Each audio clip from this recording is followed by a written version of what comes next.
Let's get ready to rumble!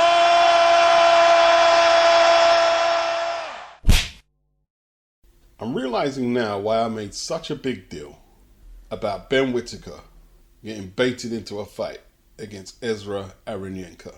I don't know if you guys remember, Ezra from Ghana jumped in the press conference where Ben was on the undercard of Fabio Wardley versus Fraser Clark.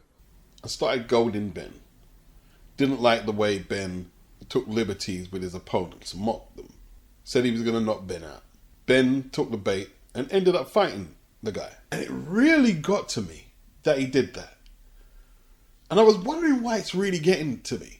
And I realized his troubles didn't start on the 12th of October against Liam Cameron. They started in that press conference in March. And in hindsight, this is why I made a big deal about it.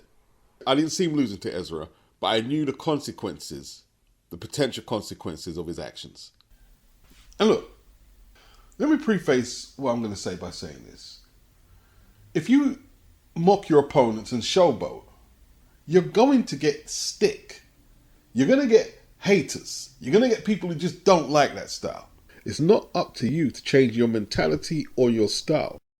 If you can get them to root for you, it's all good. And if they're still rooting against you and they purchase the pay-per-view, the subscription, or turn up at the gate. What I'm not understanding, with only 8 fights behind him, why Ben Whitaker found a need to prove himself against this unknown fighter. And I made a big deal about it. I made 2 blogs in my uploads about it, maybe 2 or 3. I brought it up on lives. I brought it up plenty of times. I don't know if you guys remember, but I'm saying you're working on Ezra's time, to Ezra's plan now. You forgot your own plan. What was your plan? Do you know what your plan was? Does your promoter know what your plan is? What about your trainer? What's the plan? Ask Ezra. Ezra seems to know. Show me where the media outlet or boxing fans in numbers were saying Ben needs to fight this guy because he invaded his space. Nobody was saying that. He could have easily have left that fight and nobody would have been none the wiser. The Olympic silver medalist shouldn't have to prove himself until it's time to prove himself. And I realized that Ben, I'm not talking about ring intelligence, was not a smart fighter. When Ben took that fight, he won every round, but he didn't come close to scoring a knockdown. The guy headbutted him in his face, and he looked a bit like a chief when it happened. Yeah, I mean, guy smalled you up, headbutt you in your face, and Ben didn't retaliate. Ben got the W, but nobody was marveling about the performance. Now, all of a sudden, Ben is chasing his losses.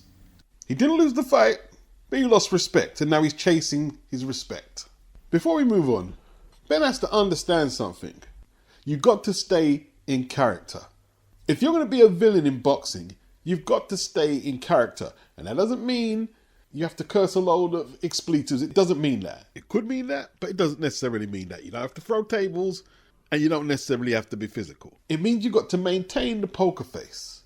I am the crown prince. What you going to do about it? But Ben was trying to be the villain. At the same time, he was trying to be a people pleaser, telling people, oh, I'm not a bad lad, really. I didn't hear Nassim Muhammad saying that. Yo, you think what you want to think. Like Mayweather, you think what you want to think. I'm here beating people up and making money. Can't be no people pleaser. Look at Eubank Jr.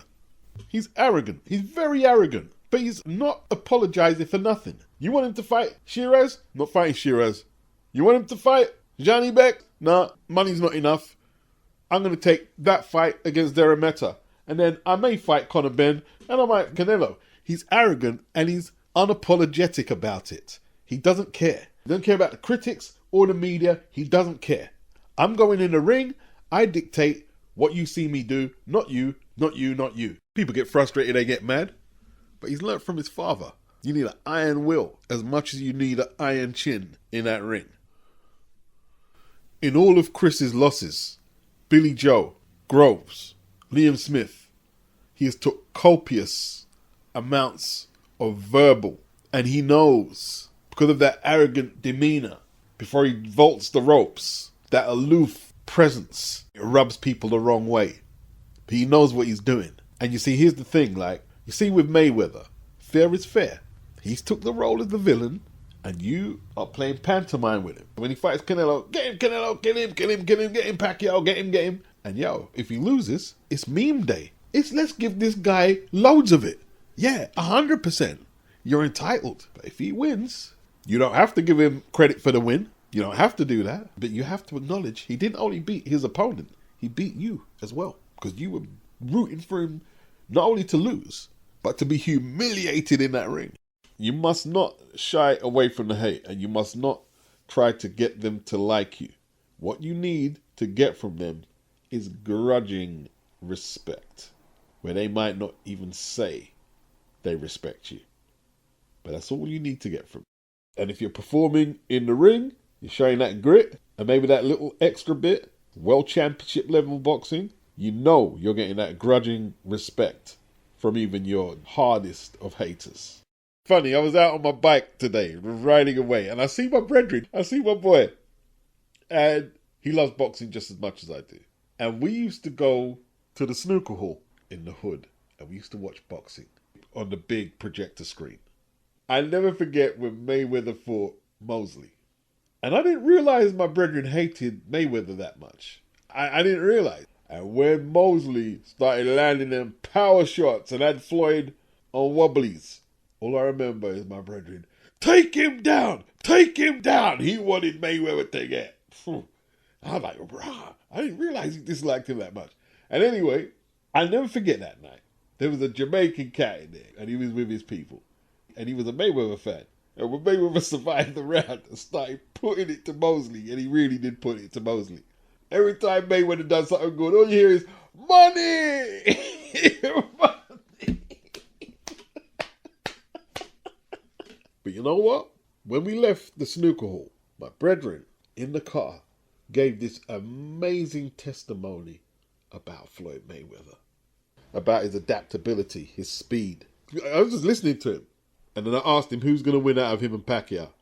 Before, he was Pacquiao. He said, nah, Floyd wins that fight. Floyd wins that fight. That's what you got to do. He'll never be a Mayweather fan. He doesn't like him. But he has a grudging respect, a grudging admiration. He admires the grit, the skill. The other stuff that makes the money Mayweather narrative, nah, he's not in that at all. He doesn't like that. But I'm trying to tell him that Mayweather's a shit fighter, because he just won't be buying it. I remember James DeGale picking up the boxing news after the James DeGale turned pro with Frank Warren, 2009. Made his debut. Billy Joe Saunders and Frankie Govan was on the card in Birmingham, and they were booing him. And at a few of his early fights, he was getting booed. And I don't think James was ever convinced that the British public liked him. So when Al Heyman put up that bag, he took himself over to America, beat Andre Darrell, drew with Badu Jack, was cheated out of a decision against Lucien Boutte in Teeth-and-Ass, Canada. Horrible decision. They scored it a draw. And he made his name and his money across the pond. But I always remember him saying he will not allow himself to be affected by the idiots who booed him after making his professional debut. But James was the archetype Harlesden chip on his shoulder kid. And he made a career of going in people's backyards, cocky as anything. The Boo Boys won't stop me beating local favourite Paul Smith, who I believe was a favourite, defending his British Super Middle title. Echo Arena.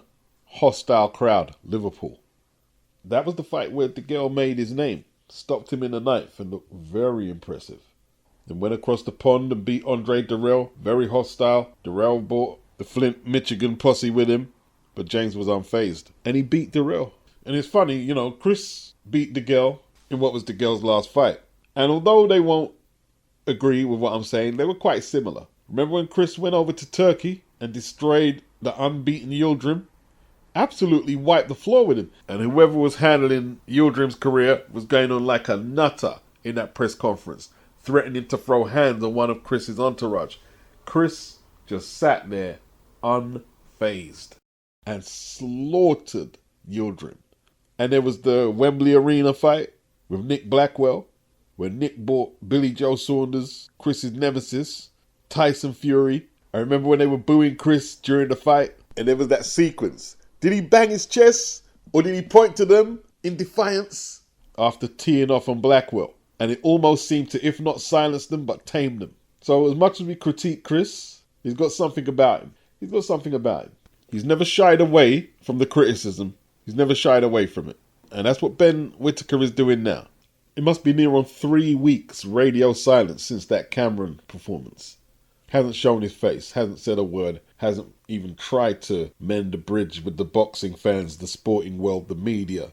The Arenyenka fight was Ben Whitaker's doing. It wasn't the matchmakers, it was Ben Whitaker's doing. Just like Bob Arum is looking for a scapegoat for the Jared Anderson defeat, and he's looking at Turkey, and he's looking at Jared Anderson. He said, don't put this on me or the matchmakers. And what you saw 3 weeks back against Liam Cameron is just a byproduct of Whitaker having a breakdown with the demands of being a professional athlete, with the cameras in your face, with the skeptics saying that, nah, you ain't that good. And then you've got others saying, yo, this is the next big thing in boxing. And as much as the one saying he'll never be shit might hurt him, the one saying he's going to be the next big thing, yeah, that's cool. But only if Ben believes it. If Ben doesn't believe it, that's extra pressure. When Ben announced that he was going to fight Ezra, he automatically got in over his head. He disobeyed the matchmaking process. And then he ended up trying to chase respect, even though he won the fight against the Ghanaian. Ben Whitaker took the mickey out of Ezra Arenyenka's clothing. And apparently he did the same to Liam Cameron. And in some ways, the verbal diatribes do more damage than the physical ones. Yeah, they do. I've listened to a few of them post-fight Liam Cameron interviews, and he keeps bringing up the fact that Ben was taking the mick out of his clothing, saying he was a tramp. And I don't know Liam's backstory. I don't. Joe Frazier held in rage from the stuff that Muhammad Ali said about him for years into his old age. Held it in. Would you have been so successful if you hadn't been so handsome? I don't know. I think if I looked like Joe Frazier, I wouldn't care. Just keep walking into punches like he did. See, Joe Frazier, he's so ugly, his face should be donated to the Bureau of Wildlife. In Joe's old age, I can't remember the documentary, but by this time, Ali could barely speak and walk unaided. And Joe said, with satisfaction, look what I did to him for what he did to me. It was that deep. And see, this is the level of animosity we're dealing with. Ali often played the villain, but he was loved by many equally. If Ben was just in the middle, neither villain, neither media friendly or loved or whatever, I believe he addresses the public. But he spoke a lot, he's done a lot of taunting, and he just can't face it. I'm not sure if Ben intentionally tried to be a villain. I think he wanted to showboat, box, get his money. But with the fans and the media, there often is no middle ground. They're just going to pigeonhole you. Villain, nice guy, precocious, also ran. Who cares about him? Boring. But ultimately, what I'm talking about is Ben tried to prove something when he really needed to allow himself to learn his craft while he was able to do so.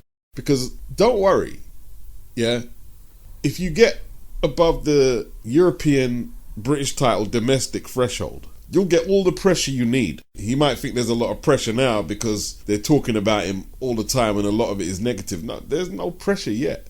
The pressure comes when you got to fight back-to-back world-class opposition and you got to deal with the media and their criticisms about your opponents, about how you're fighting. You might have even hit a purple patch and you're fighting well and they're bigging you up. But all it's going to take is one slip up.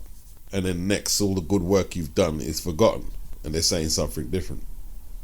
His problem now is people are demanding that rematch with Liam Cameron. They're demanding that fight. In defense of Adam Azim, he just ducked the Dalton Smith fight. Didn't take the Harlem Eubank fight. And he's not really trying to fight above his level. They can say what they like, but O'Hara Davis coming off a one-round knockout loss is not a tougher fight than Harlem Eubank. It's just not. Adam Azim is not stretching himself. But Ben Shalom is fully aware. Once you do go in a ring with Dalton Smith, then you've got to leave the trial horses alone. You've got to leave that alone. You've got to take real fights. And there is no turning back. So Ben's going to keep Adam wisely wrapped up in cotton wool for a little while longer. You may try the same thing with Ben Whitaker and Fraser Clark. The media will have a field day with that. And it's also going to take confidence away from the fighters that a couple of months back, yeah, we're stepping up, we're ready for top domestic level. Then we're going to move on to world class. And now you're going back to area level, trial horse level. Unless Ben Whitaker's going to retire, he eventually is going to have to come out of hiding. And we'll hear what he's got to say.